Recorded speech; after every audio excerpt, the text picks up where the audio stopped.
Liz Lubega grew up in a household surrounded by singing and constant music. As a child, she studied how her music idols stacked vocals and made them epic, as well as singing in choirs and at stage school on weekends. These musical roots helped her develop her ear and passion for building vocal harmonies and arrangements. Early on, she was keenly passionate about athletics and studied sports science before deciding she could really do something with her singing, and later lending her silky smooth vocal as a voiceover artist. Performing on some of the world's biggest stages with the likes of artists such as Becky Hill, Childish Gambino and Stormzy, she was also part of the ensemble that performed at the King's Coronation in London in 2023. Please welcome the effervescent Liz Lubega. The greatest showwoman. So, firstly, welcome and thank you for coming in. We are going to talk about, obviously, your career in entertainment, but I always like to start these episodes by going back to the beginning and asking you about what you were like as a child and what were your interests, to get an idea of, you know, if your sort of creative interest peaked early on or... Oh, that's such an interesting question. I get that a lot. I definitely really liked music as a child. My mum was very intentional about putting all of us, me and my siblings, in quite a few creative things, dance, etc. But I think I only really picked up singing maybe around about, like seriously, around about maybe 15, 16. Don't get me wrong, I would sing in my room and all of that, but to actually take it seriously, like, oh, I could actually do something with this. It was about 15, 16, yeah. Right. Did you have that moment of like, it dawned on you like, oh my God, I can sing. Like, I can sing in tune, I can do harmonies, it's really easy. Not really, and I think that's because I was surrounded by, people that did the same thing. Right. So it was kind of normal. Yeah. Yeah. I think for me it was more of a self-belief thing, and I had an opportunity. I think I was about 16, and it was some sort of summer camp. And I was pushed quite a bit on that summer camp, Right. to do like lead stuff. And from then on, I was like, I'm gonna, I know I enjoy this. Yeah. But I'm gonna do something about it. And people around me pushed me even more. And from then on, I just started doing more stuff. Awesome. So you had some encouragement and someone who was really like, you should go for this. It's really good. Yeah, exactly. Yeah. And so did you have any, singing idols or anyone that you particularly look up to, like that you just loved their voice? And Oh, absolutely. Whitney Houston. Of course. Brandy. Yeah. Brandy is the vocal Bible, and you know what? I will die on this hill. I grew up on her, like listening to a lot of her stuff, especially because I've got an older sister and an older brother. But just her, not only her tone, but her stacking, like vocal stacking, harmonies. I learned a lot from her, like, you know, how to put things together and make them sound epic. Yeah. Brandy. Was she on a TV show as well? I feel like she had a show too. Yes, Moesha. Yeah, that's right. I remember watching that. Oh my God. She's incredible. I could go on about Brandy for years, but Whitney. Did you listen to India Ari and Jill Scott? Because I was listening to some of your tracks on SoundCloud, and the first one, is it called Away With Me or something like that? Oh, Away, yeah. Yeah, it reminds me of India Ari. I was like, that's India Ari vibes. That's a huge compliment, because she's one of my inspirations as well. My gosh, as I love her. well as Jill Scott. Yeah. Both such amazing artists. Like, they are both like a time capsule for me, early 2000s. Like, So I was very happy listening to your tunes. I was like, oh my God. Such a huge compliment. Thank you. My pleasure. And it's true. So you should just own that. Thank you. So did you have any other interests? Like, were you into sport or any funny hobbies or anything like that? Yeah, sports. Funnily enough. Yep. I even did that at uni. I don't even know why, but I did. What kind of sport? No. As in, like, I properly did sports science. I thought I was going to be like a sports physio and whatnot. Oh, right. Yeah. I didn't become one. I am a sports massage therapist. Like, Wow. Yeah, Just by the by. I've got that. But I did run. I did do athletics for a bit. Yeah. Like track and fields. Yeah. What was your best distance? Like favourite distance? Mid, short? Cross country. Like 3K, 5K? Yeah. Ask me to do that now, probably not. But yeah. I think, to be fair, it's probably genetics that helped me a lot. Like being East African, you know the deal. We just just all good at running. Yeah. So, have you ever seen that documentary? I think it's called Born to Run, and there's a book with the same title that's about these people in South America somewhere. Oh, what are they called? It starts with T. It's like a tribe of people, but they run all day. It's like that's their thing. Like pregnant women, the children, like the 2-year-olds, they just run all day. That's their thing. They're a running tribe. You have to see it. It's really inspirational. Like that's what got me into running. Actually, I read that book and that documentary, and then I was like, "Send it to me. I'm going to start running." Yeah, send that to me. I haven't seen that. That sounds really interesting. Yeah, it really is, because it sort of explains and shows that we're innately meant to run. That actually our Western sort of modern life has created a sitting culture, which we're not designed to do. That actually we're capable, because they don't. They're not racing. They're just like plodding along very comfortably. It's super inspiring. All day, even the wow. Yeah. Yeah, I need to watch that. Yeah. Get in touch with it. Did you say East African? Yeah. Roots. Yeah. I love that. And so, did you do any other training? You got into singing around 15 or 16. Did you start to do like vocal training, vocal lessons, or? So I got into it seriously, but I was always kind of surrounded by it, and by that I mean. My mum put us into stage school as well. So if I'm honest, we were getting training for quite a while. And then after that, there was the choirs and stuff that I got involved in. And then also being in church is such a great foundation for that, because it trains your ear in such a spectacular way, like being able to pick up harmonies without people telling you what to do. So yeah, like I got training from there as well. Weekly is, just to clarify, is stage school like instead of college, and you go to stage school? No, so stage school. Well, at the time we were going on the weekends. I think there is that kind of stage school which you go it's to. Like the just 5-day. Exactly. Yeah. But for me, it was just the weekends that our mum was putting us through. Awesome. Or sending us to. Sorry. And yeah, that really helped. Yeah, it was just extracurricular, but that really helped. Yeah. And so you just lapped that up. Like you loved it. Yeah. Amazing. Yeah. I love that.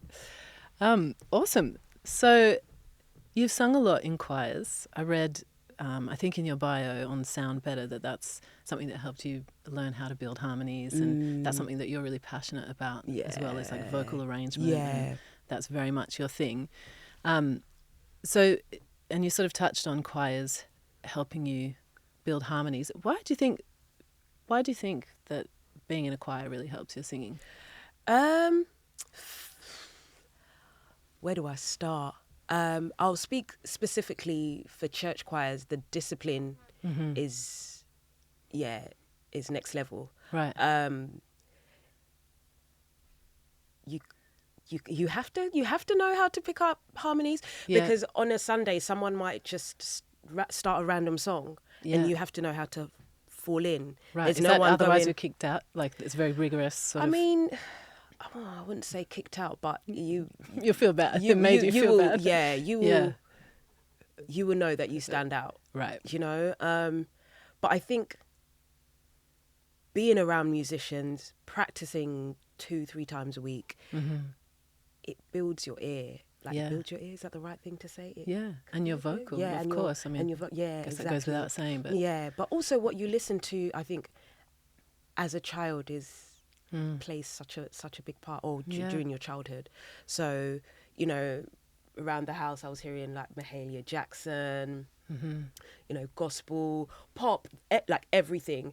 And that also helped to train my ear. Train is the word I was looking for. Yeah. But that also helps to train my ear. But sorry, I'm kind of veering away from the question. Why do I think good. It's 1, the discipline. Yeah. 2, gospel music is very, very not just intricate, but big on the harmonies, big on the choirs, big on things like dynamics. So yes, you may have a great voice, your tone may be amazing, but can you blend? Because it's not just about you, right?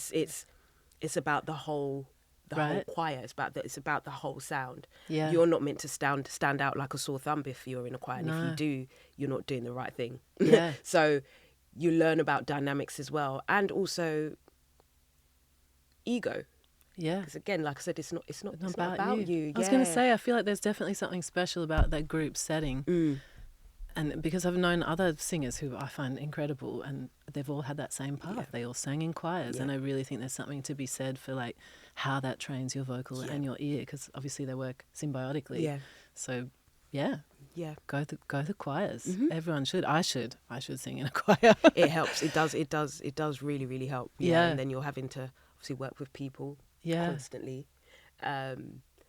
It's also just a beautiful thing. Like I love going to see choirs, like especially at Christmas time. But even there was like a little local one in my neighbourhood, and there's just something very human and, you know, this sounds cliche, but soulful. Seeing a group of people singing together, I feel like it's kind of lost in our society, which is a bit of a shame, because it's, I don't know, it moves me. I think it moves everyone. Yeah. Do you know what I mean? Yeah, I think it's like all those voices making one unified sound, right? But they are all doing something different. Yeah, but sound is not one sound. Do you know what I mean? Even when you sing a note, it has lots of different resonances, which is, I love how you just described that, because that's exactly what it is. It's as one, but many. So deep. Yeah. It's wonderful.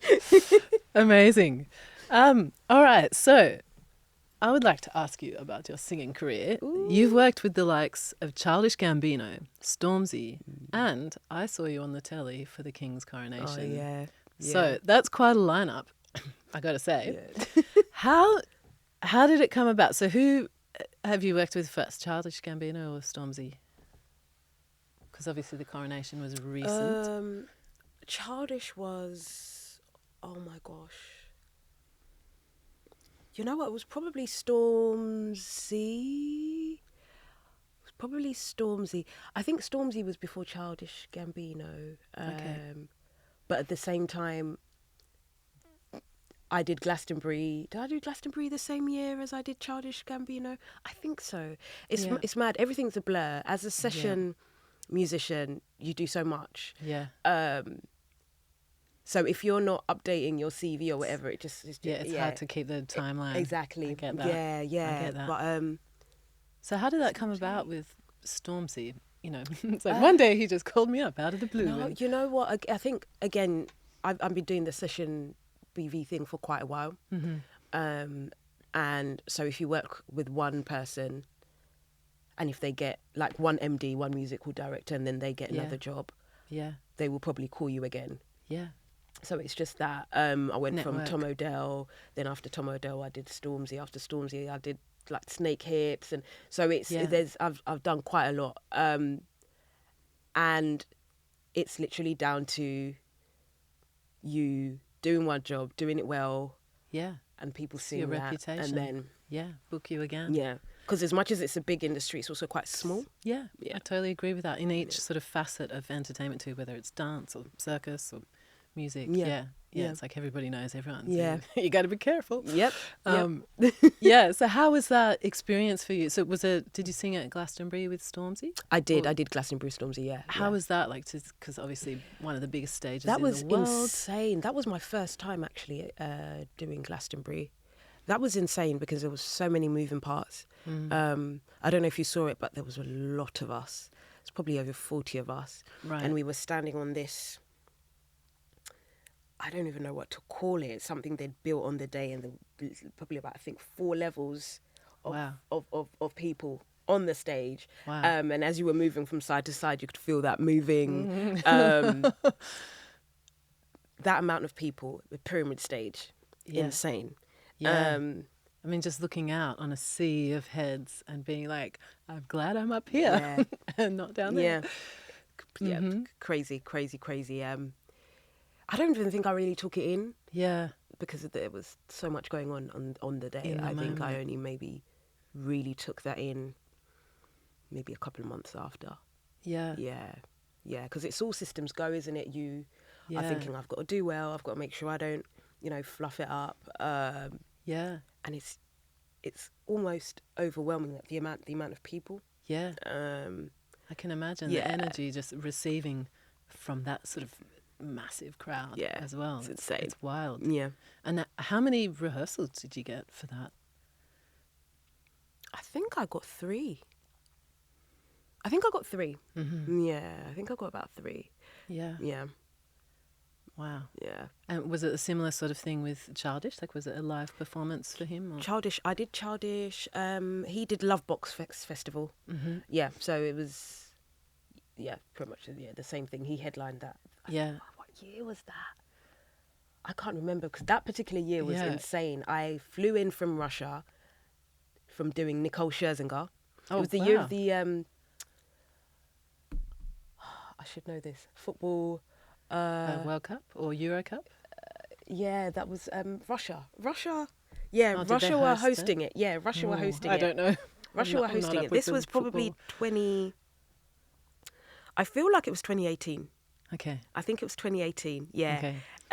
And the reason Nicole was there is because she was like an ambassador, I think, for Qatar or something like that, and they were sponsoring. Okay. So flew in So you from did Russia, a show there, and then you came in to do... Yeah, with Nicole, Woohoo. and then came in and did Love Box. Yeah. So. Do you get to meet all these big stars when you perform with them, or is it sort of like they're over there? Yeah. No, you've got to rehearse with them. So and talk about harmonies and all of that. Yeah. Were they all nice people? Yeah, pretty much. Yeah. Yeah, decent. No one was like total diva. No. Yeah. Yeah. Lovely. Can't complain, to be fair. Yeah. Yeah. Amazing. I love that. Awesome. So then you had the coronation of the king. I mean, did you get to meet the king? No. Not really? No. Yeah. It was all focused, obviously, on us. I can imagine. Just rehearsing and making sure it went well. And then being there in the cathedral, was it? It was Westminster Abbey. Yeah. Yeah, Westminster Abbey, yeah.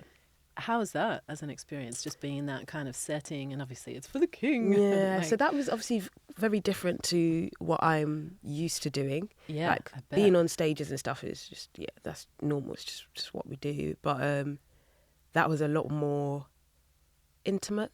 It was just our voices. We had... There was 4 of you? Is that right? I want to say 8. 8. Yeah, I remember it just being quite small. I just glanced at it and was like, oh, wow. Yeah, about 8 of us. Yeah. There was no accompaniment, just our voices. So it had to... be perfect. Yeah. And it was, by the way. It sounded amazing. Thank you. Yeah. It was interesting. I remember walking in... This is probably the part that you guys wouldn't see as much, but walking in and there was probably about a minute where we were standing and there was nothing going on. Mm-hmm. And I remember looking up and seeing Harry like, just in front of me, and he just smiled. I was like, oh, that's so nice. Yeah. That makes me feel better. Yeah. Okay, just wait. A bit more at ease. Yeah. We just had to kind of wait for the signal to go. Right. Gosh. But, I feel like under pressure, just thinking about it, you must have been under so much pressure. Yeah. Like, just don't fuck it up. Yeah. Don't start to, like, if one voice is like, and then that's not the cue. Nope. Yeah, exactly. All of that. Just, Oh my gosh. Was there someone else, like, leading, or were you this one so who had to start? there's one girl to my left, I think, Bim. So you could hear her go, 1, 2, 3, 1, 2, 3, you know, oh my so gosh. yeah, but like under her breath. Oh my type gosh! thing. Literally, my heart is pounding in my chest just thinking about it. I'm like, that's intense. Yeah. It's definitely a different experience compared to, being on stages and stuff. Yeah. It was. It was. It's weird because it wasn't nerve-wracking. It was just. I'm trying to think of the word. Intense. Yeah. Yeah, it was intense. Yeah. Mm-hmm. Yeah, it was definitely intense, especially like the lead up. I feel like the lead up to it was more intense than the actual. Because once we got into it, fine. But the lead up, you can imagine the protocol and obviously making sure we get it right during rehearsals and whatnot. But you know, everybody there's professional singer. So it was easy, and everybody had each other's backs and stuff. So yeah. I think also the intensity would be due to the fact that it's like a once in a lifetime opportunity. Like, how many times do you sing for a King's Coronation? You know, that's pretty incredible. Yeah. Even that in itself, I don't think, has it sunk in yet? Not. I don't really know. I don't really know, and I think that's the thing with this sort of job. You're going from session to session, and you know, but I just came back from doing I don't know, Nicole shares, and I'm just going off to do I don't know, Childish Gambino, and it sounds normal, right? But to someone else, it's like, what? But, very glamorous and very jet setter. Yeah, but you it's work. Yeah, you can't mess things up. It's timelines and deadlines and exactly being in good condition with your voice and so that's top of mind as opposed to, oh my gosh, I get to meet these people. They don't really faze me. Right on the spot. It doesn't really faze me. No. It doesn't really faze me anymore because it's work. Yeah, absolutely. I think a lot of people say that who have worked, you know, with like big names and stuff. It's just like they're also just people, and we're all here to do a job. So you just get on with it. But it's after that you go, oh yeah, that's actually really amazing. Like, because someone else from the outside will be like, that's really amazing. Like that's not a normal job that people get to do. And it's important to I say this to a lot of my friends. It's important to really have moments where you're taking stock. You know, like looking through your achievements and appreciating yourself for it. Appreciating yourself, congratulating yourself. Because it's easy to go from one thing to another and it's just... And you're not really enjoying it. It's like work, but it's important to be present, which is something I'm trying to get better at as well. Because I've done a lot. I've done a lot and I'm like, and it's moments like this where I'm like, it's quite a lot. I've done quite a lot. Like you said, I think it's important to, you know, I mean, giving yourself a pat on the back sounds so silly, but it's an acknowledgement and a recognition of like, oh yeah, if, you know, 5 or 10 years ago or younger me would have been like, wow, I've done this. I've worked with that artist. I've done, you know, I've worked with this artist. You know, I dreamt of doing that. So it is good to sort of acknowledge that. No, 100%. I think, funny enough, a couple of days ago, I put that on my Instagram. I was like, you know what? I've had a lot of interesting in a good way, interesting and magical moments. And I'm so grateful. Just looking at last year, I did Glastonbury again, main stage again, pyramid stage again. Who was that with? Cat Stevens. Oh my God, that's right. Cat Stevens, So epic. I can't believe he came out of hiding. Because when's the last time he... I actually don't know. So I got to... I thought he just disappeared. Because he lives in Dubai now. Yeah. So I got to tour with him his music. for a couple, maybe 2 months. Was it 2 months? Something like that. And then Glastonbury was the last date. And getting to do Glastonbury again on the main stage. Incredible. You know? So like I said, I did that twice. Yeah. It's amazing. So it's insane. Add that to your CV. Yeah. Update your CV. In biography. Yeah.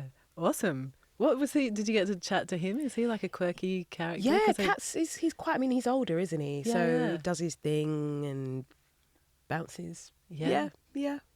But very his ear. Yeah. He will. If something has changed overnight. Yeah. He will really know. pick on it. Right. He'll know. Yeah.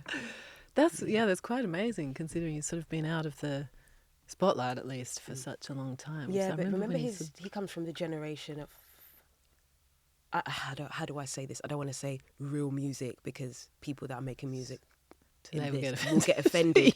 But you know what I mean? They were older, they weren't relying on certain things that That's right. The singer-songwriter, sort of the traditional singer-songwriter model. Yeah. And I he get plays that. with the guitar, so he's gonna he's gonna pick up. And he has that beautiful, like resonant voice.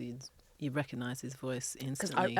I remember saying it to a colleague, yeah, I'm just going to be doing some stuff with Cat Stevens. She's like, Cat Stevens? Yeah. And she was Yeah. older than me. She's like, do you know who? I was like, initially, I didn't know who that was. So I had to ask my mum. Then I realised I grew up on his music. Yeah. Wild World. Yeah.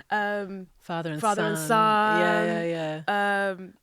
Yeah. Yeah. So that was cool. Got to do quite a few Amazing. quite a few dates with him in June. The whole of June, actually. Yeah. Yeah. Oh, that's amazing. So with all these gigs, has there been a favourite, or has there been another one, and why? Why has it been your favourite? I've actually never thought about this. Hey, Yeah. I ask this question to everyone because I think it's an interesting one this. to think about. Like one where you just were like, oh man, this is pinnacle career stuff right here. Oh my gosh. Hey, I need something to think about. Yeah, I need a minute. It's insane. I'm going to follow that up by worst gig too, so have a little stew on that. And any like bizarre locations or exotic, weirdest gig. These are things that I like to think about and ask people. There's been some like exotic have been not necessarily with artists, but maybe functions. Yeah. You get maybe like insanely rich people who might want you at their weddings and things like that. Where have you gone with that? Like tropical? Sicily was beautiful. Amazing. Yeah, Sicily was insane. Yeah. Actually, I need to go back because I didn't really get a chance to really check it out. But wherever we were was just gorgeous. Yeah. Yeah. Gorgeous. You've got me thinking about my favourite gig. That's so tough. Yeah. Because I'm always it's work, Yeah.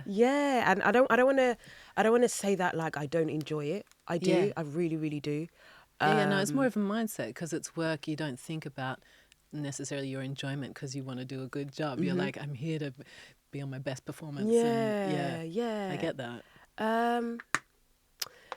You know what? There's an artist who I did a lot of stuff with before the pandemic. You should check him out, actually. His name's Junior Williams, and he spells it JNR and then Williams. Okay. And his voice is... I don't know how to describe his voice. I almost want to say it's hauntingly beautiful. Does that make sense? Yeah. It tugs at your heartstrings. And he's one of my favourite people to work with, actually, to be honest. Right. Because the kind of conversations that we have... and the gigs themselves are always so moving.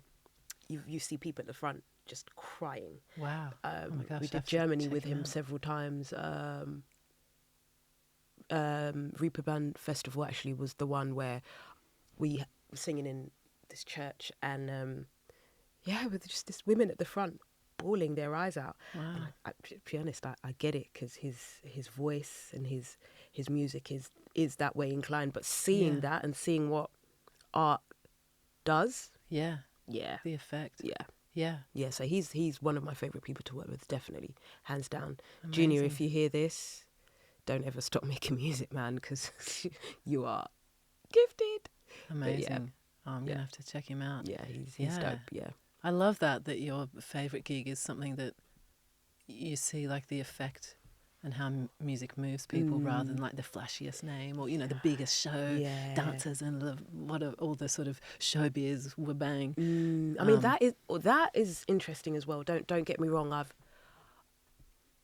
I've done amazing stages and whatnot from Wembley, actually doing Wembley with Becky Hill. Actually, that was dope. I've oh my God, you just keep pulling out more names and locations that I'm just like, wow. It was the women's football.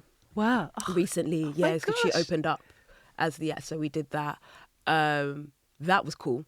I've worked with Becky like loads of times before, but that was cool. Yeah. How big is Wembley? Like 80,000, 100,000? I mean, that's probably insane. Maybe closer to 100,000. I don't know. Maybe, something like that. It's huge. Maybe like 60. I don't know. I think it might be about 60K. Right. I think, yeah. But huge audience again. Yeah. Yeah. So amazing. And just being able to do Wembley several times. Yeah. Can you actually hear the crowd when you're in there, like when they cheer and stuff? Because you know, sometimes, I mean, I've never done that scale, but I've done like 10,000 or something like that. But I've never heard the crowd, because you know, sometimes just the sound in your own head is sort of like occupies everything, and then on stage But you must hear it at that size. Yeah, you can. I'm just thinking of Glastonbury, especially the Stormzy one, because I could barely hear myself. Right. Yeah, barely. Oh, because the crowd is so loud. Yeah. Wow. Yeah. And also everything else that you've got going on, like the moving parts of the band. Yeah. And you've got the extra singers who might be on microphone, and then you're on microphone as well. But there's just so much going on. Yeah. And then the crowd just at you. Yeah. Yeah. Yeah, it's wild. Mm-hmm. It's very wild, yeah. So it's just a different thing, isn't it? I guess, Yeah. like the intimate setting versus the big, huge, you know, stadium stage setting. Yeah. It's different vibes. Yeah. It moves in different ways. Yeah. I think it just going back to your question, I was just thinking of favourites. Junior. Mm-hmm. And then for my childhood, Gabrielle. Because Right. I listened to Gabrielle growing up. I remember watching Top of the Pops and she was there. So Wow. getting to do Gabrielle, Oh my gosh. that was... It's like closing a circle. Yeah. Yeah. Exactly. Yeah. Where did you perform? Gabrielle, we did I feel like we did a couple of festivals with her, somewhere at like Cornwall. Mm-hmm. Yeah, it was a festival in Cornwall. I cannot remember what it's called off the top of my head, which is bad because I've done that festival like twice. But yeah. Can't remember, but just being able to do that was cool. Yeah. Did you say to Gabrielle, like... Do you know what? No. No. Again, because it's work. Did so you get you're there. starstruck? Because I always wonder if I met an idol, if I'd just be like You wouldn't be able to talk. You probably wouldn't, because you know you're there for work. Yeah. Professional. Exactly. Yeah, so you do your thing and that's it. Yeah, I'd like to think I'd be like that, but I think sometimes I'd be like, "Hi." It's weird. You know what? Oh man, like if it was Jill, maybe I'd be a bit more like. Yeah, although you are very poised. That was one of the first things I noticed about you when I met you in Marrakesh. Yeah, good times. I was I was a little bit intimidated actually, because I was like, oh my gosh, she has such an amazing voice and she's so poised. Oh, yeah, no, truthfully, never been I was you know what? I feel very impressed by you. It's important to make people feel comfortable for me anyway, because I know what it's like in those settings and how it can be. I've been in places where I've felt overwhelmed. I don't show it, but I felt overwhelmed, and the company that I'm in has not necessarily made me feel any better. Yeah. So yeah, for me it's important to just like make sure people Everyone's feel comfortable. welcome. Yeah. Because why not? Yeah, Why totally. not? We're all just people. Yeah, exactly. Doing our best at Yeah, surviving. exactly. Yeah. Exactly. Trying to buy houses. yeah. So on that note, have you had any like worst gig and why? Ooh. Horrible gig, whether it was like, oh yeah, we played in this field and it was muddy, or like this person was an a-hole. Anything that sticks out that was like, oh, that was horrible. I'm probably going to say no, because I take everything as an experience. I don't know if that sounds cliche. It's just like, oh, well, no, I think it's a positive outlook. Yeah, Like, why not? Yeah. Well, that was interesting. Yeah. We move. Challenging. Yeah. We move. Putting it lightly. Yeah. We move on to the next. Yep. Have you ever had any mishaps, like a costume malfunction or fallen off the stage or anything like that? Touch wood. The bench is made of wood. I don't think so. I don't think. Oh, maybe. You know what? I probably have. Not like falling off a stage or anything like that. God forbid. I'm like holding onto this table for dear life. Am I. But you know, things like sound cutting out, and maybe my pack not working, and just having to the sort of usual. Yeah, and just having to make it work. Like, you know what? I can't really hear, but it is what it is. Yeah. Yeah. Yeah. Yeah, just sing live without the mic, because that happens all the time where the mic doesn't work. Yeah. Yeah. Okay. Awesome. And so you've got an artist project too. I follow you on Spotify and SoundCloud. So, and that's the sort of R&B soul-y vibes that you have. Can we expect any more music from you anytime soon? Big question. Yes, so I'm working on that. It's been a while. It's literally 4 years this month since I dropped anything, which is insane. Yeah, it's insane. Time flies. It really flies, and I don't think it was necessarily intentional. I think life just happened. Like, we had the pandemic, blah blah. Then everyone's just fighting for their lives. So I think this year definitely. Yeah, hold me to it, please. Good to hear. I will. Please. I will definitely, because I'd love to hear some more stuff from you. Okay, so you are also, unsurprisingly, a voiceover artist. And I have a confession to make. I think I already confessed to you, but I have a massive crush on your voice. Oh! And I think that's part of why I feel a bit nervous around you, because I'm like, oh my God, her voice is so good. It's just like really doing something to me. So I'm not surprised that you're a voiceover artist, because I could listen to you all day. I could listen to you read the phone book. That is such a compliment, because I never really thought anything of my speaking voice or anything like that. But 2019, I remember quite a few people were like, "You should have a radio show, or you should do this, or you should do that." And again, I was like, yeah, I guess. Until I think towards the end of the year, a friend of a friend who is also a voiceover artist, she's been doing it for about, I think, maybe 10 or 15 years. She started a company where she basically helps to train people get into the industry. Right. And her first event before kind of really opening it up was this, it wasn't really a workshop per se, but it was a day where she invited a couple of voiceover folk, I should say, who'd been doing it for years. It was sort of like a panel, right, basically. And we got to ask questions and stuff. And that day I was like, you know what? I'm going to take this seriously. I'm going to go and do a workshop with her and just see where it goes. So I did the workshop, I think, either the end of 2019 or the beginning of 2020. And from that, I decided to do do my voice reel with her. And then the rest is history. Yeah. So you've done ads for things like Save the Children, Laughing Cow, e-learning, Aruba Holidays, even Special K. I was reading this straight from your biography. So I've got something that I want to put to the test. No! Which is just because I have this theory that you would sound good reading the phone book, so I just scrambled around to find whatever I could around here. But I wondered if you could just read from this. It's a diary. It's just like I don't know what brand it is, but just like a 2022 diary. But I wonder if you could just read a few lines from the top there in your best voiceover voice. Hilarious. First and foremost, I've just to put the caveat, before I do a job, they normally tell me what it is thereafter. So, for example, like if it's a BBC kind of wildlife thing, they might want it warm, they might want it, Okay. So before I read, what would you like? Okay. Can you do it in your best BBC? Oh, gosh. So you want something warm. Okay. So do you want those? Yeah, just that first tiny paragraph. This is hilarious. It's like really obscure, boring text. Okay.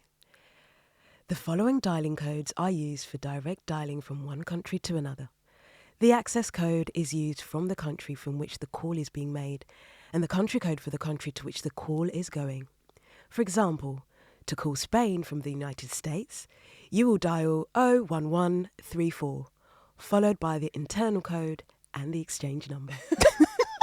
I love it. Thank you so much. I feel like I need to find some text. Now I just want to hear what you sound like reading, like a book. Something a little saucier. Yeah. Bring it, I'll do it. I will, next time. No, I love that because Yeah, you do have a really superb voice. Oh, thank you. Thank you for indulging me on that. My dream job is actually that M&S advert. Oh yeah. Or like a Galaxy chocolate, or you know what I mean? Yeah. You know, Galaxy that whole chocolate. Then you could turn on the like sensual, creamy, chocolatey. Yes, all of that. It's that whole. This is scrumptious, delectable chocolate. Oh, This I is would buy that. That M&S one, right?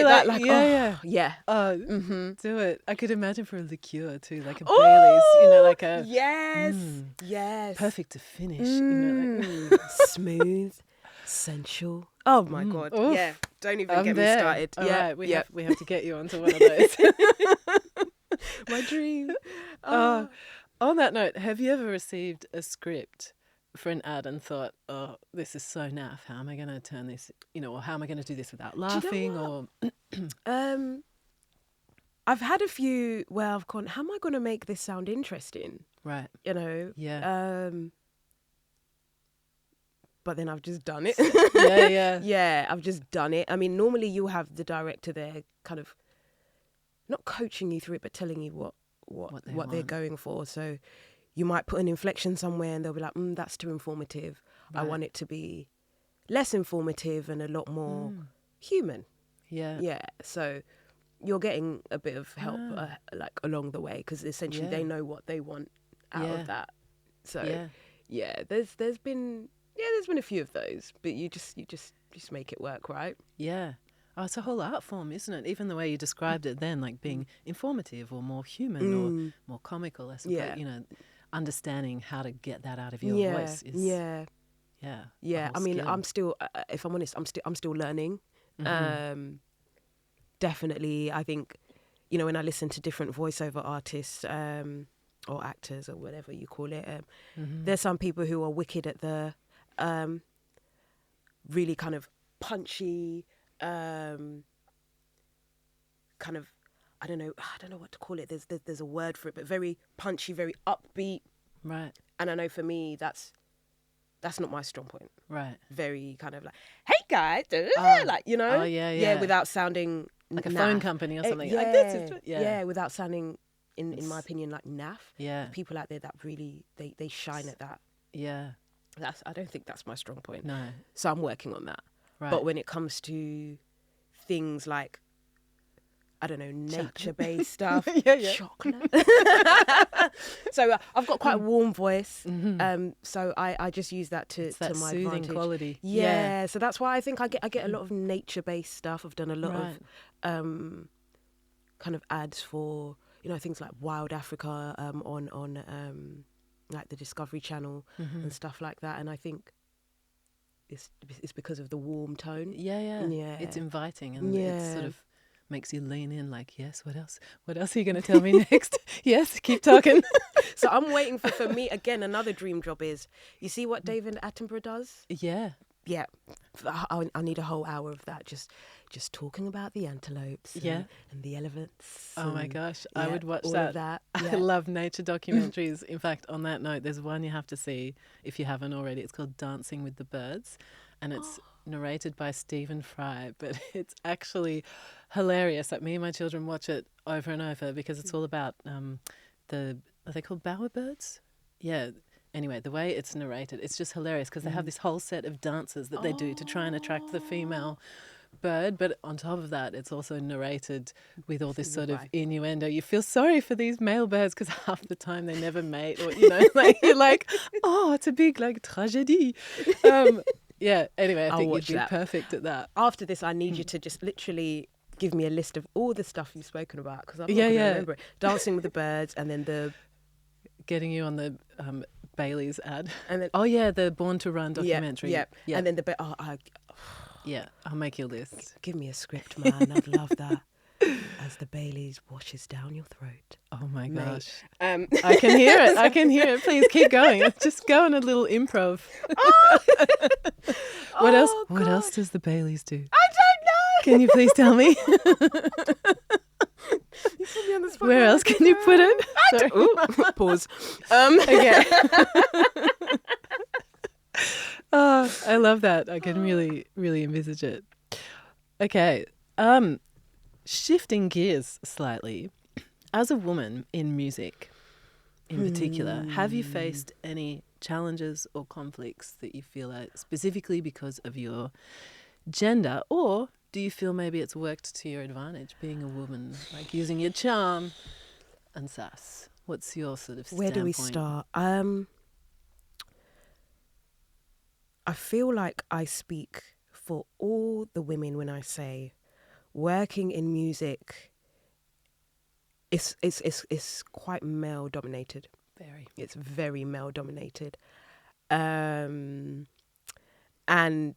challenges do come with that for sure. Mm-hmm. Having to almost work more for respect on a gig compared to your male counterparts, right? Sometimes finding out that maybe they're getting paid more.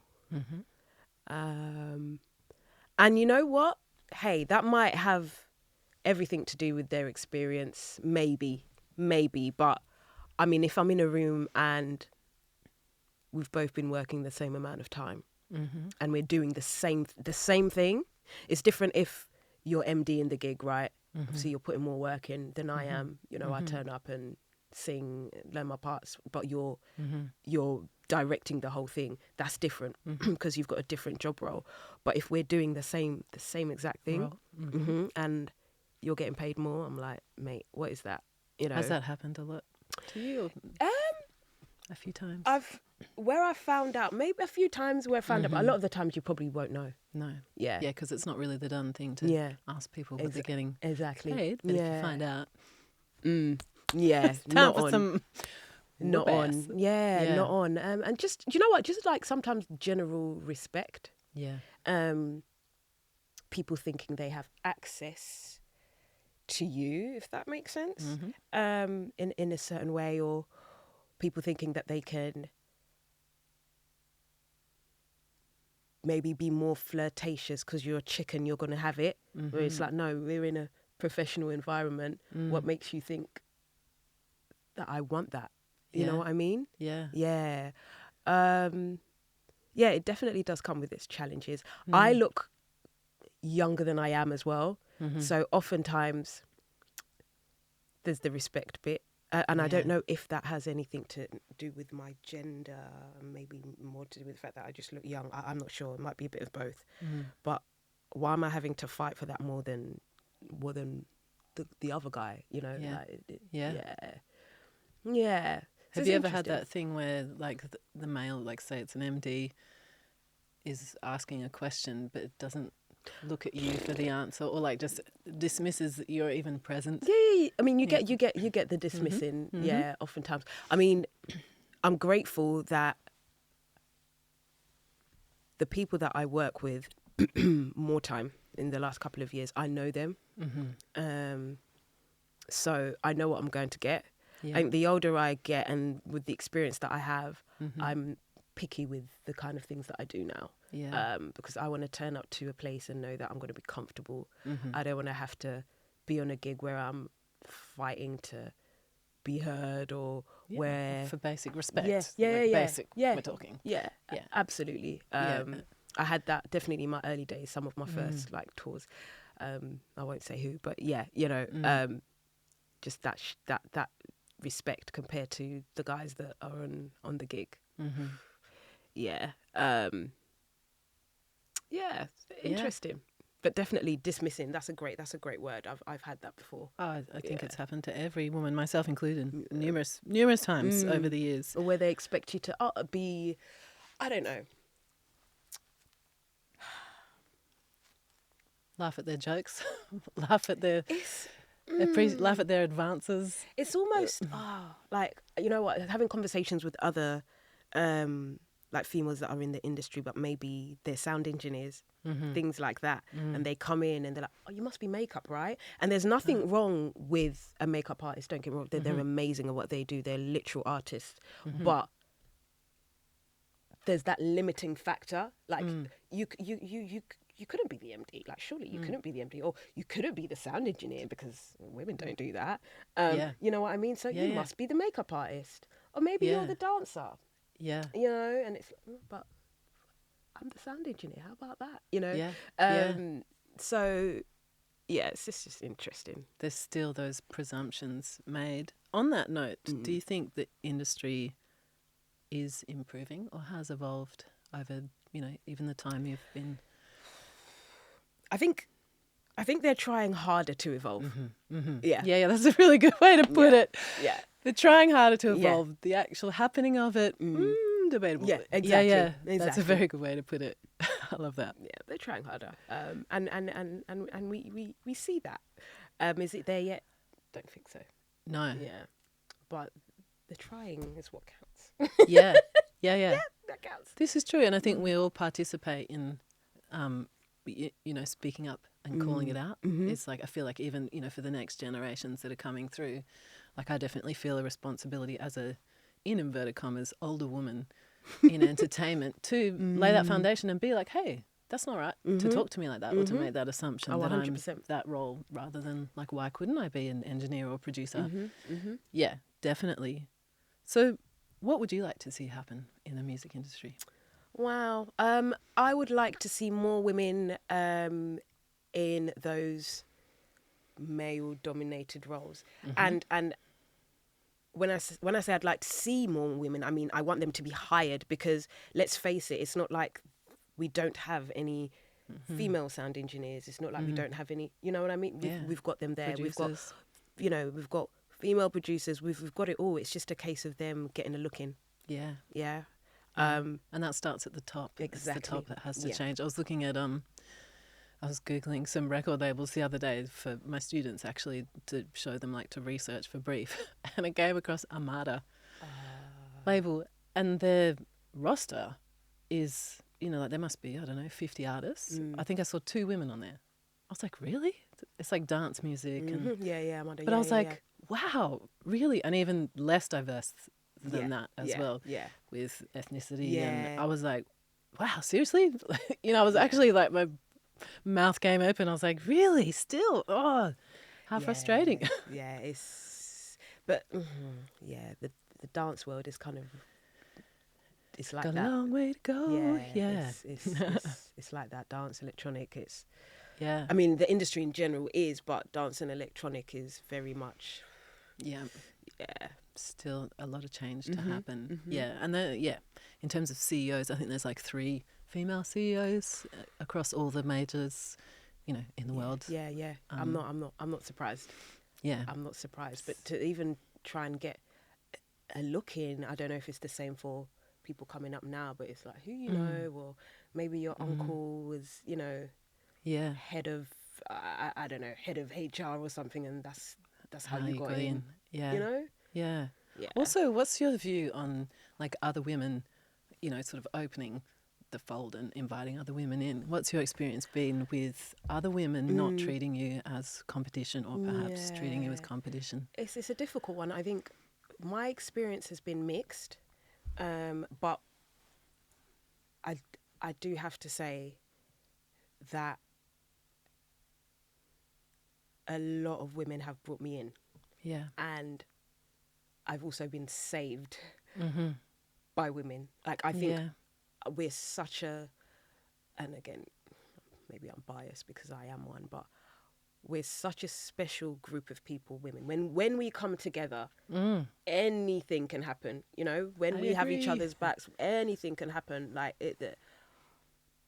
the community that we have when we're not being mean to each other, etc. is or pit against each other, because that's what the industry, I feel like, loves to do, 100%. And that irritates me to no 100%. End. And it's we make magic happen. One of my first tours, I wasn't really having a great time, and there was a girl who was a backing vocalist of the support act. We didn't know each other. But she noticed that I wasn't having a great time and came and found me and was like, look, I know we don't know each other, but whatever it is you need, let me know. I've got your back. No. you know, and we became friends after that. Still friends till this day. I love that. She saw that as some of the treatment I was getting wasn't very nice, but she had my back. Yeah. And it's again things like that. Yeah. It's amazing. I so agree with you, and I love that because I've always been of the mindset of nobody's really your competition because there's one of you. You have to offer what you have to offer. What someone else has to offer is different. Yeah. So there's no need to be in competition. Absolutely. But the amount of women that I've come across, because I've had, like you, I've had mixed, but I dare say my experience has been very challenging with other women not treating me as competition from the second. I swear there's been times where women just will look at me and they just make a judgment. And I think, God, I'm actually a friendly person and I'm not treating you as competition. I'll be like, invite you in. And that's a frustrating part because I feel like to evolve in the industry, we also need women to like that, women who are like that, to not behave like that. It's a tough one, isn't it? Because I think as women in the corporate field, we're almost taught that we have to do a lot more than men to thrive. And it's a dog eat dog world. I get that, but that's at the forefront of our minds. So a lot of women aren't necessarily, how do I put this? Or you come across quite a few women who are, this is where I want to go. No one's going to stop me. Everything and everyone else is competition because that's what's been drummed into their mind, unfortunately. And and I think that breeds a bit of a fear mentality because then they see another woman as like, shit, she's going to threaten my position. I think particularly when, this is just talking from personal experience, but when I've come across other women who, like, they're one woman in a gaggle of men. And so, of course, another woman poses a threat, but then that has to change too because it's, like, I don't know, other women aren't there to take away from other women. We're there to show that more women are present, to show our presence, basically. Yeah. So it's an interesting one. It's a hard one, though, because if you're taught that there can only be one of you, it's weird. It's weird. I think some women get off on it too. It's like being the only woman in the, all the men, oh yes, I'm the only female producer at this label. You know, it's like, I get that too. It's like a creative badge of honor. However, it's hurting the rest of the industry. You know, it's like a ripple-on effect. Yeah. I think. I mean, I'm from the school of thought where whatever it is that I have to offer is very different to what you have to offer. Yeah, cool, you might be able to do the same thing as me, but there's still a difference. Yeah, always. And because of that, there is room at the table for everybody, I believe. Yeah. 100%.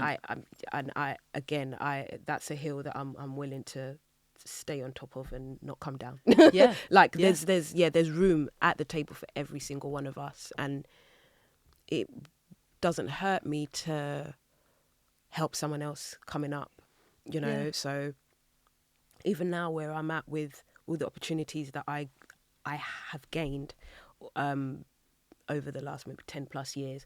I didn't get here because someone decided they were not going to help me. Somebody put me on. Yeah. Like every single thing that I've had, someone has decided, hey, Liz, we've got this thing coming up. Are you available? Yeah. You know, a lot of the times it's been a woman.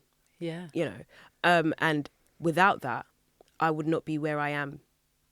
So I'm trying to do the same thing for people coming up, people who maybe want to get into the industry or whatever it is. Because, I literally wouldn't be here without other people. No man is an island. No woman is an island, you know. Absolutely. So, absolutely. And that's how these industries work, the networks.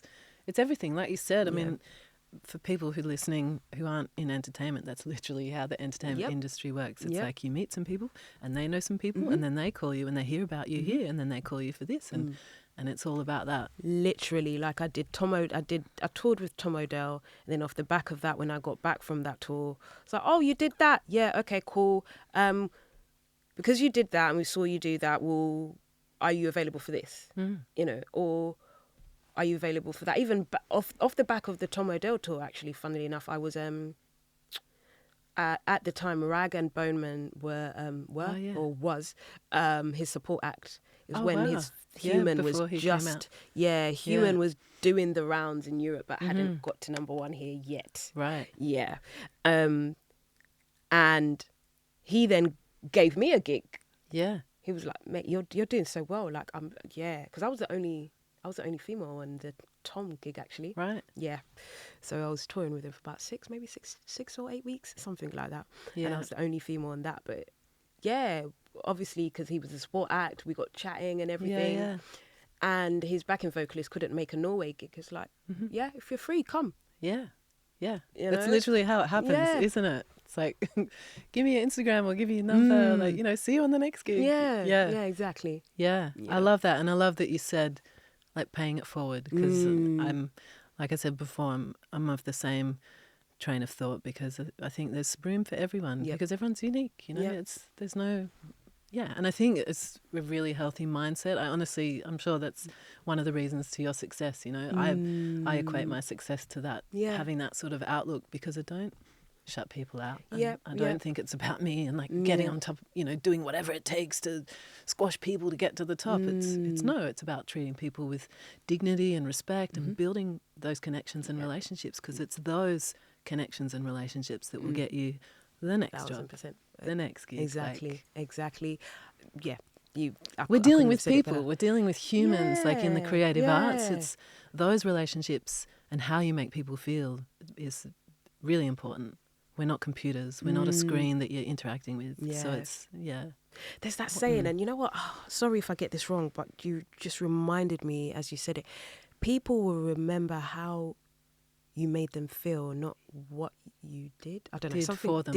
Something like that. Yeah. And that's so Hands true. down. That's so true. Every time. It's the same with children. Like, they won't remember the toys you bought them. They remember, you know, how they felt when you threw them in the air, or like exactly. bounced on the trampoline, or whatever it is. Yep. Yeah, I love that. Okay, so just before we finish up, I've just got a few random little questions, because it's to get to know you a little better. Do you have any other interests or hobbies, or perhaps any hidden or secret talents? Ooh! Wait, do you have any party tricks? Oh, man. I need to get back into this, actually. But I found that knitting... I love that you said that. Oh my God, I am a knitting nerd. I mean, I want to be. I don't have much time for it, but I literally, my life goal is to be good at knitting. Same. No, you know what? I need to get back. Can we get back onto this year? Yeah. Because I haven't touched it for years. Okay, we're going to hold each other to it. I haven't touched it for years, but I've got the wool under my bed. Did you get halfway through a scarf? Yeah. Like, I literally have half a scarf. I learned how to knit off YouTube, and I'm left-handed as well, so I had to kind of figure out how to, you know, and the reason why I picked up knitting, this is like 2009. I'd gone through so much, I'd gone through this breakup, and I remember I just like, oh, I'm so sad. Yeah. So sad. And I remember thinking, it's not sustainable for me to sit here and be like super sad. And stop around. Like, I'm going to pick up a new skill. So I picked up knitting. Amazing. Yeah, I mean, I don't know how good I am at it, but I can, you know. Do the knit and pearl. Yeah. So I want to get back into that. For me, sports has always been a passion of mine. Like I was saying, so much so that even at uni, that's something that I did. Did sports science. I was like, yep, cool. Then I'm going to be a sports physiotherapist. But in the end, just ended up getting my sports massage certification. I love... Which sport? Like, is there a sport that you love playing? You mentioned running. Yeah, it's been a while though, but that's something that I did when I was it's gonna feel weird saying it, when I was a bit younger. Yeah. Athletics, loved it. Do you have, like, I don't know, because when you say athletics, I think like shot put, sprinting, javelin. So I loved sprinting, but I think I was a lot better at long distance, so I did it. But I didn't really do long distance because I enjoyed it. I did it because I could. Right. And because I was good at it. I'm made for it. Yeah, and it was just did really well at it. But athletics in general, boxing. Oh yeah, love boxing. Man, It's good shit. Man. Mm-hmm. Man.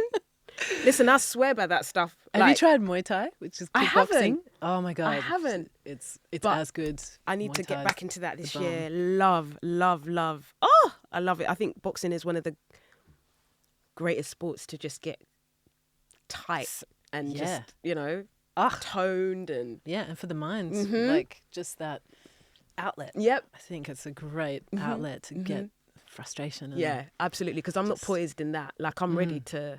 Mm. Yeah, like I'm ready to punch something's lights Yeah, out. let loose. Not someone, but something. Yeah. Yeah. Do you ever feel like whenever I go to boxing classes, I just, in my head, I just can hear like the Rocky music, and then I feel like $1 Million Baby, like in my head. I just Hilary setting, Swank. Yeah. Just like having the boxing ring, because the class I've been to is like a traditional gym. But yeah, I feel like I'm in a movie kind of thing, and then you're like, yeah. I love that. Yeah, man. Honestly, I haven't boxed for a little bit, but I need to get back into that this year. But the classes are so expensive. I know. Yeah. Oh, it's tough, isn't gosh. it? Everything. Yeah. So Do I have expensive. any weird? You asked the question about weird. I don't know if I've Yeah, got or any other weird- hobbies, like do you like writing or drawing or I'm I not don't know, great at some drawing, weird- man. I wish I was great at drawing. making beaded jewellery? I don't know. I really wish I was great at drawing. I feel like that would be amazing. Writing. I mean, I do write music, but before I started writing music, I was writing novels and poems. Actually, Wow. so yeah, novels like short stories. So Yeah. at some point, I do want to write a book. Yeah. At some point, yeah, like before I'm Nice. 50, yeah, I do want to publish a book. Yeah. Yeah. Like a creative story, would it be? Yeah, it might be fiction. It might be Yeah. Like do you a know what? fantasy novel. Yeah, you know what? It and then might you could do the be- audiobook and be Yeah, like... it might be a bit and then- rom-com-y. I'm not going to lie to you. Okay. Yeah, because growing up, I used to still... Do you remember Mills and Boons? Yeah. Yeah, right. The Yeah. covers. Yeah. I used to The steal frosted, yeah. I used to steal my mum's books, or like Daniel Steele. Yeah. Yeah, and it Oh would my be about gosh. the man in the castle and Yeah. the nurse who comes to Oh, the romantic, like, fantasy. comes to nurse him back to life or Oh something. my God, So yeah. it will probably be something like Keep that. talking. Yes. What happens next? Oh gosh. I would buy your audiobook. Oh, I would totally buy your gosh. audiobook. It Oh, would be bless amazing. you. So yeah, something like that. I do want to write a book. Yeah. All right. So this year we're expecting from you new music, Mm-hmm. a knitted cardigan. Oh, what would gosh. you knit? What would be the I first think thing you knit getting back into or A like what's scarf? Because it's easier, right? yeah. Because with a cardigan, how do you do? Yeah, I don't well, even know that's where my to goal start. with knitting because How I know do I can you- knit a scarf. It's just like How do you do a cardigan? How do you do you that? have to follow a pattern. This is the thing with knitting. It's like a whole other language to like to read a pattern. Like I bought a pattern and I was like, I have no idea what this means. I need someone to translate it for me. Excuse me one sec. To be able to figure out, like how to follow the instructions because it's like You'll a be whole like, other language.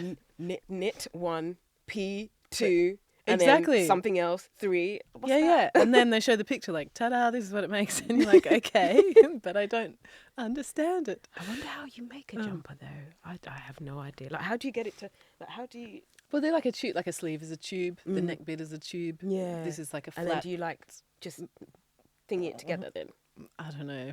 It's magic. But we need to. We need lessons. We need lessons.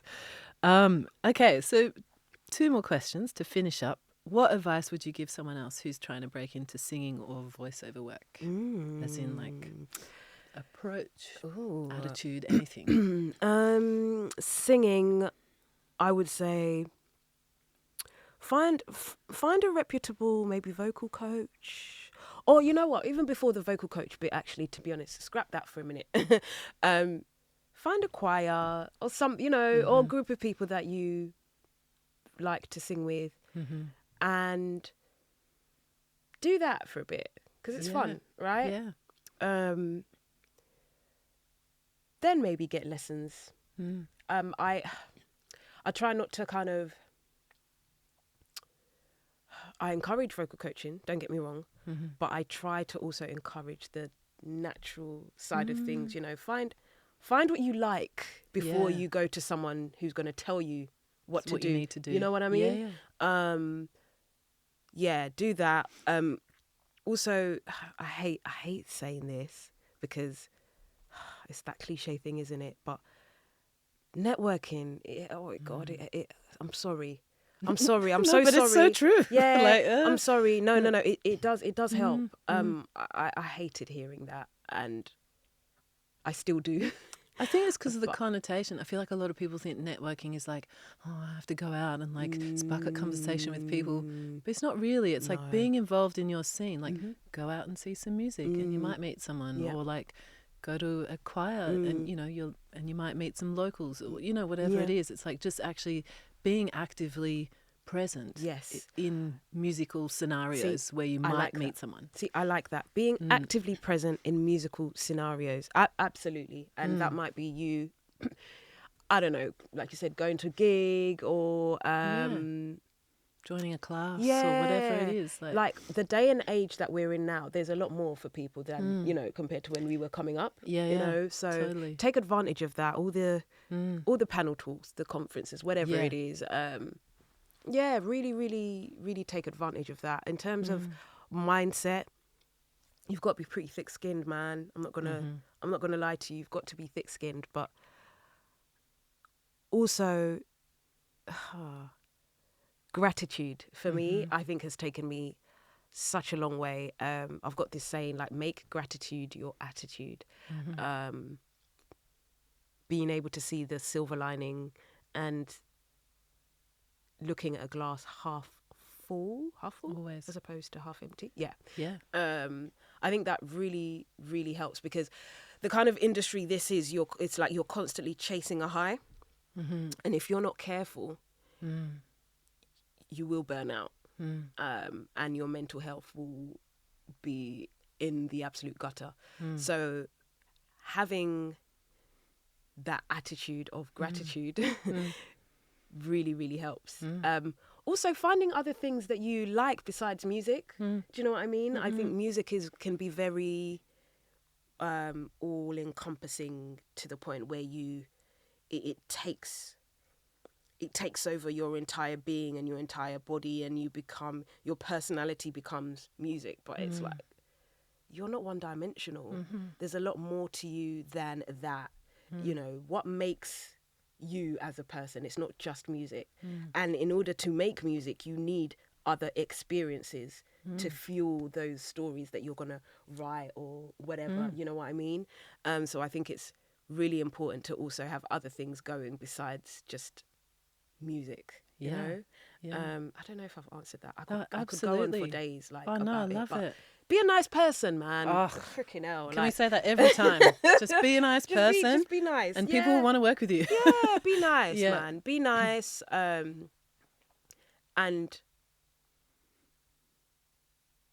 be. How do I put this? Find ways to always be better at your craft. Never stop learning. Never stop learning. Because when you stop learning, it just becomes, you become dry. That's when the ego's taken over. Exactly. Yeah. You're boring. Yeah. You're boring. There's always something to learn, but never stop learning. And really immerse yourself in the foundations of stuff as well. Listening to older stuff, I think that helped. My mum had a lot of music. My parents it's just a house full of music, and I think that really helped me. When I grew up, I realized I was immersed in it without even really knowing. You know? Like you said, it's just normal. It's exactly just part of life. Yeah, exactly. So surround yourself with good people as well. Yeah, I think that really helps. Yeah. Yeah. I love that. It's great advice. I agree with everything that just came out of your mouth. 100%. And finally, what does the future hold for you? What's in store for Liz Lubega? What do you want to achieve? Projects on the horizon? Money. I'll make £1 million. Make $1 million. Money. I'm sorry. More music. I said to myself, I want to come out of my comfort zone a little bit more and collaborate more. Yeah. Yeah, because there's beauty and power in collaboration, I think. So I really want to do more of that. More gigs for myself. And also trying to lean into the consultancy side a lot more. Because I do that, but it's not a... like official. Yeah. So, yeah, I'm thinking of that. Yeah, what would you call that? I don't know. I guess it's kind of like MD. Yeah. I'm going to call you for that because I don't. Yeah. What would you call? Okay, that? Yeah. I'm going to find a word for you. Yeah. Probably need like a sounding title board for somewhere. what you could put on your CV. Like this is what I am. Yeah. Like it's not coach, but yeah, because an MD is more of. Which is like not. I couldn't. the moment I arranging. I couldn't MD, man. Like they're. You don't think with all your vocal harmony experience, like vocal so MD? I can come in and I can vocal arrange. Absolutely, but to MD a whole gig, right? That would mean me That's a lot. all the moving parts, like putting the the guitar parts together up, putting the keys together, the drums, making sure all of that is. I can do that in my head, but technically. Right. I'm not that technical. When it comes to vocals, yeah, cool. Yeah. Walk in the park for me. So I can go in and do that. Absolutely. You could call me in for your vocal arrangement stuff. I'm there. Yeah. But when it comes to MDing a whole gig, that's because Right. you've got It's a program. lot. Yeah. Opening up Ableton and go with all the mate. And I would know where I'm- understanding Yeah, parts yeah. and the terminology. Yeah. Yeah. For sure. It's a lot. I can work Logic. Yeah. And, yeah. Do the thing. That riff. Yeah, that can go after bar 4. You know, like, your Tom just... Yeah. No. Yeah, I can't do that. Yeah. Awesome. All right. Well, thank you very much. Thank you for having me. This has been fun. Yay. I'm liked glad. it. You've been fun. Oh, thank you for having me, honestly. It's Thank you so much. absolute honour. And yeah, I can't wait to just listen to the other like guests and stuff that you have. Yeah. Yeah. Awesome. Thank you. And that's a wrap. Woo! Ladies and gentlemen. Ladies and gentlemen. The greatest showwoman.